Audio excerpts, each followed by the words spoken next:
महाराष्ट्र का election campaign अपने चरम पर है और हमारे साथ आज महाराष्ट्र कांग्रेस के प्रेसिडेंट नाना पटोले जी हैं, जो कि इस कैंपेन को कांग्रेस पार्टी के लिए लीड भी कर रहे हैं। नाना जी, कल ही राहुल गांधी जी ने गारंटीज इशू की है महाराष्ट्र के लिए।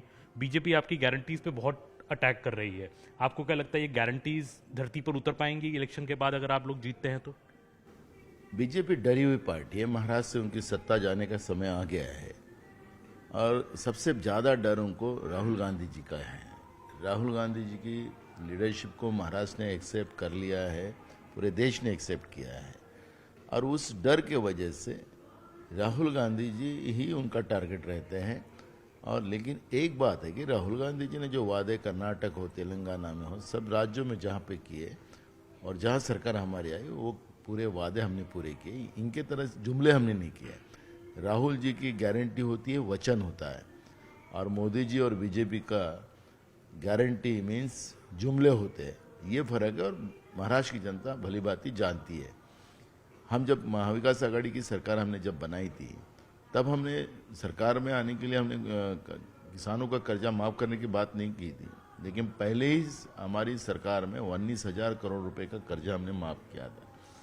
हम वादे करके भूलने वाले नहीं हैं, हम वादे पूरे करने वाले लोग हैं और इसलिए बीजेपी घबराई हुई पार्टी है, सत्ता से बाहर जाने वाली पार्टी है और इसलिए ये इस तरह के बयान वो लोग करते हैं। जो लड़की बहन स्कीम जो बीजेपी ने लॉन्च किया, 2100 रुपये मुख्यमंत्री एकनाथ शिंदे ने बोल दिया हम 1500 से 2100 कर देंगे।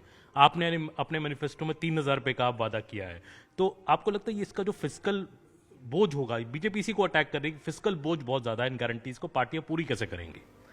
देखो, बीजेपी को ये बताइए कि तुमने जो भ्रष्टाचार किया है, तुमने अपने घर भरे हैं, उसमें ही राज्य की तिजोरी आपने खाली की है। तो हमारी सरकार आने के बाद भ्रष्टाचार हम खत्म करेंगे और जो जनता का पैसा है जनता को देंगे। तो ये भ्रष्टाचारी लोगों के लिए, जनता के लिए सोच ही नहीं है और इसलिए हमें कैसे फायदे देना। हम तो जो शिक्षित बच्चे बच्चियां हैं जिनको जॉब नहीं मिले उनको भी 4,000 रुपये हम देने वाले हैं। तो इसका मतलब है कि हमारे पास, और महाराष्ट्र ऐसा एक राज्य है इसमें रिसोर्सेज बहुत है आज, लेकिन महाराष्ट्र को लूटने वाले अमित शाह और मोदी जी इसको महाराष्ट्र को एटीएम बना के रखे।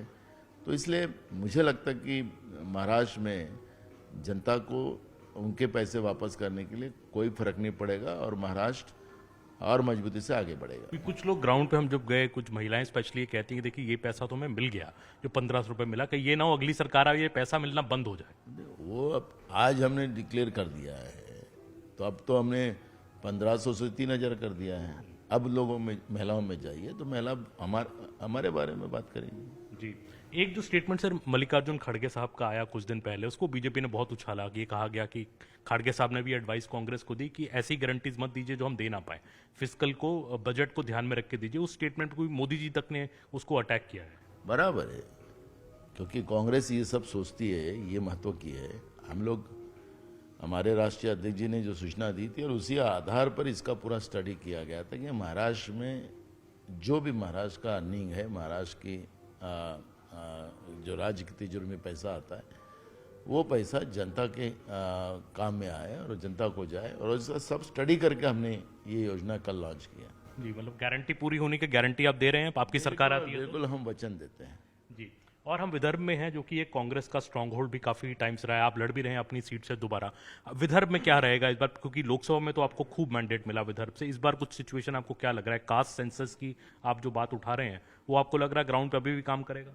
बिल्कुल करेगा। लोगों को अब समझने लगा कि कौन से कास्ट सेंसस के पीछे क्या है। राहुल गांधी जी बार बार इस बात को क्यों करते हैं और बीजेपी क्यों विरोध करती है? क्योंकि आज कई लोगों को रहने के लिए घर नहीं है, क्योंकि सरकार के पास उसका कोई मालूम ही नहीं है। जब तक कास्ट सेंसस नहीं होगा तब तक ये इशू सॉल्व नहीं होगा। किसको नौकरी है, नहीं है, किसको घर में खाने के लिए अनाज है कि नहीं है, ये कास्ट सेंसस में सब समझ में आ जाएगा और सभी जाति के लोगों को इसमें फ़ायदा मिलने वाला है और लोग भी इस बात को सपोर्ट कर रहे हैं। और विदर्भा में अभी फडणवीस का सीट भी तकलीफ में, फडणवीस भी चुन के आएगा कि नहीं आएगा ये प्रॉब्लम है। कांग्रेस की लहर पूरे विदर्भ में है, महाराष्ट्र में है और विदर्भ में सबसे ज़्यादा सीटें कांग्रेस पार्टी की आएगी। जी, क्योंकि आपने कैंपेन जो लोकसभा में चलाया जो काफी हद तक काम किया, आपने कहा कि संविधान बदल देगी बीजेपी आएगी तो रिजर्वेशन खत्म हो जाएगा। बीजेपी की देखिए ऐसा तो कुछ हुआ नहीं, ये तो झूठा कैंपेन था और ये इस बार नहीं चलेगा इलेक्शन में। ये तो बीजेपी बहुत झूठी पार्टी है। वो लोगों ने ऊपर के पेज वैसे ही रखा है, अंदर से उसको खोखला बना दिया है संविधान को। अब हमने कई बार सवाल किया है बीजेपी को कि तुम विदाउट यूपीएससी एग्जाम आप जॉइंट सेक्रेटरी रैंक पर आरएसएस के लोग बिठा रहे हैं, तो ये संविधान को खतरा नहीं है क्या? संवैधानिक व्यवस्था में हमारा यूपीएससी का एक अलग व्यवस्था है।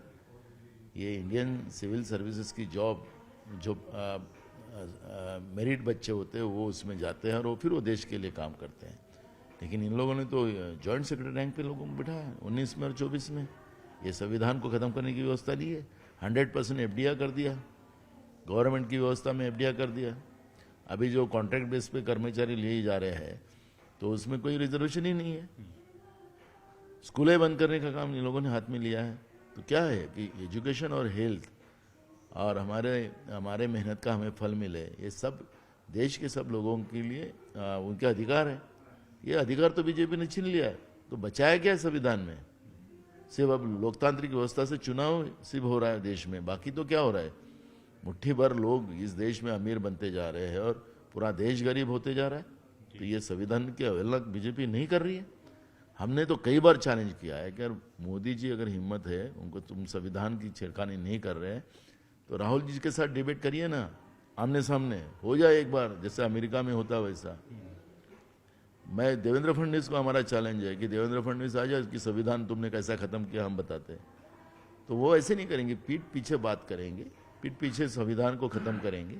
और ये बीजेपी की नीयत है। और उनके जो संघ है वो खुद मोहन भागवत जी ने एक बार नहीं कई बार कहा है कि हमें संविधान खत्म करना है, मनुस्मृति लाना है। तो ठीक है, तो वो जनता समझती है और कांग्रेस संविधान के रक्षक है और संविधान के साइड में रहेंगे। अब फडणवीस जी को चैलेंज कर रहे हैं डिबेट के लिए इस इलेक्शन में। बिल्कुल, आरक्षण के मामले में और संविधान के बारे में वो डिबेट करे, हम देख लेंगे। जी, आखिरी सवाल नाना जी, एक ही सीएम फेस पे बहुत बात हो रही है महाराष्ट्र में, दोनों कैंप में ही हो रही है, बट आपके कैंप में लोग कहते हैं कि नाना पटोले जी भी सीएम कैंडिडेट हैं अगर कांग्रेस तो सबसे बड़ी पार्टी लड़ी रही है इलेक्शन में, और उद्धव ठाकरे जी का भी अपना क्लेम रहा है सीएम पोस्ट पे। आपको क्या लगता है इसमें कुछ टसल है? देखो, उद्धव जी हो, शरद पवार जी हो या हम लोगों ने मान लिया है और तय कर लिया है कि महाराष्ट्र से बीजेपी का सुपड़ा साफ करने का।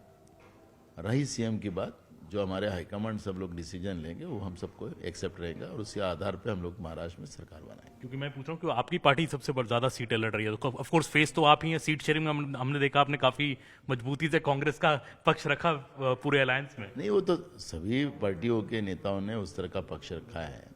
और महाराष्ट्र में कांग्रेस एंटायर महाराष्ट्र में है, हमारे साथी दल उनके अलग अलग एक जोन होते हैं, उसके आधार पे तो स्वाभाविक है कि हमें 2 सीटें ज़्यादा मिलेंगी। जी, क्योंकि ऑपोजिशन तो कह रहे हैं, बीजेपी तो कह रही है ना कि एकनाथ शिंदे ही सीएम है हमारे, उन्हीं के साथ लड़ रहे हैं। कब बोला उनने? उनके नेतृत्व में लड़ रहे हैं।